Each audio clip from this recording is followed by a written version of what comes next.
제가 이 생식을 먹게 된 이유가 있는데요. 50대 초에 제가 대장암 2기 진단을 받았거든요. 근데 장 절제 수술을 하고 수술이 잘 됐다고 했고 또 항암할 필요도 없다고 해서 방사선 치료만 받았어요. 그런데 3년 후에 다시 검진을 받으니까 이번엔 림프전으로 전이가 됐다는 거예요. 그래서 전이면 좀 심각한 거잖아요. 그래서 다시 또 수술을 하고 항암을 12번이나 받았어요. 그때 저 아내를 내가 옆에서 지켜봤는데 너무 힘들어하더라고요. 차라리 내가 아픈 게 낫지. 이 속이 메스꺼워가지고 제대로 밥도 못 먹는 사람을 붙잡고 약을 먹이는데 정말 한두 숟갈 먹고 다 토해버려요. 그래가지고 그 독한 항암약에 피부 껍질은 다 벗겨지고 손가락도 이게 아파서 단추도 못 잡을 정도였어요. 그렇게 고생을 했어요, 옛날에. 너무 힘드셨겠어요. 세상에 이걸 어떻게 견디셨어요? 그러면은 그 림프샘 수술하시고 나서는 이제 완치가 되신 거예요? 그게 아이고 또 폐로 전이가 됐다고 아이고. 해가지고 다시 폐 수술을 하고 항암을 또 19번을 더 했어요. 대장암 환자에게 좋다는 거 이것저것 다 알아봤거든요. 근데 그 생식은 그중 하나였는데 다행히 아내가 잘 먹더라고요. 수술보다 항암이 사실 더 고통스러웠어요. 네, 항암을 하고 나면 면역력 떨어지니까 일상생활 자체가 어렵더라고요. 그래서 다시는 이런 경험을 도저히 하면 안 되겠다 싶더라고요. 그래서 생활 습관을 일단 먹는 거부터 싹 바꿨어요. 그때부터 주로 아침에 밥 대신 먹고 있는데 이걸 물에 타 마실 때도 있고 든든하게 먹으려면 두유나 우유에 타 마시게 돼요. 저희는 이 생식 먹어온 역사가 제법 깁니다. 아우, 전문가시네요, 거의. 맞아요. 예전에는 사실 물이랑 섞으면 좀 심심해서 우리 남편은 주로 두유나 우유에 타서 드셨거든요. 이렇게 매일 한 끼를 생식으로 챙긴 덕분인지 몰라도 최근에는 검진에서 이상 소견이 없다고 하더라고요.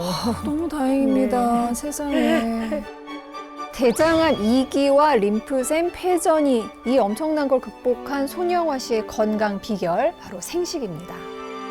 근데 몇 년 전만 해도 대장암 하면 주로 고령층, 그것도 남자들한테 많이 발생하는 질환으로 생각을 했는데 요새는 또 그게 아니라면서요. 맞습니다. 대장암은 더 이상 성별이나 연령에 제한되지 않고 누구에게나 찾아올 수 있는데요. 대장암은 결장과 직장에 발생하는 악성 종양을 말합니다. 한 번에 바로 진행되기보다는 선종성 용종이 수년에 걸쳐서 암으로 진행되는 경우가 많습니다. 게다가 또 다른 암과 마찬가지로 초기에는 증상이 거의 없거나 경미해서 초기 발견이 어려운 암으로 꼽히기도 해요. 저도 대장암 2기 진단을 받았을 때 생각을 떠올리면 혈변이 나오거나 의심할 그런 게 하나도 없었어요, 증상이.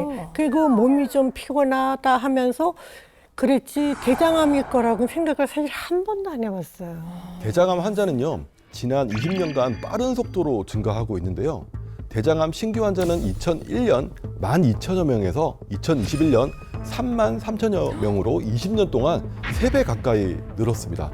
특히 젊은 대장암 환자 증가세가 좀 두드러지는데요. 실제로 2008년부터 2012년 사이 20대에서 40대 젊은 대장암 발병률은 10만 명당 12.9명으로 42개 조사국 중에서 가장 높았습니다. 그만큼 식생활의 변화가 이런 결과를 가져온 것이라고 볼 수가 있겠죠. 우리가 흔히 알고 있는 대장암 증상인 혈변, 복통, 체중 감소, 빈혈 등은 사실 암이 어느 정도 진행된 상태에서 나타나게 돼요. 대장암 예방을 위해서는 그래서 무엇보다 정기적인 건강 검진이 정말 중요하다고 볼 수 있습니다. 국민건강보험공단에서도 50대 이상은 대장암 검사를 권장하고 있고 또 일반적으로 의료계에서는 만 40세부터는 최소 5년 주기로 대장 내시경을 받으라고 권장을 하고 있습니다. 대장암 하면 아무래도 남자들한테 많이 발생하는 암이다 이런 이미지가 있잖아요. 그래서 손영화 씨가 50대에 대장암에 걸렸다고 하셔서 저는 듣고 깜짝 놀랐어요. 네, 저도 놀랐어요. 네, 정말 예전에는 그랬었는데요. 지금은 조금 달라졌습니다. 2022년 기준으로 65세 이상 여성에게 가장 많이 발생하는 암 1위가 바로 대장암인데요. 갱년기 이후로 여성 호르몬이 줄어들면서 대장암 억제 기능도 함께 줄어들게 되고요.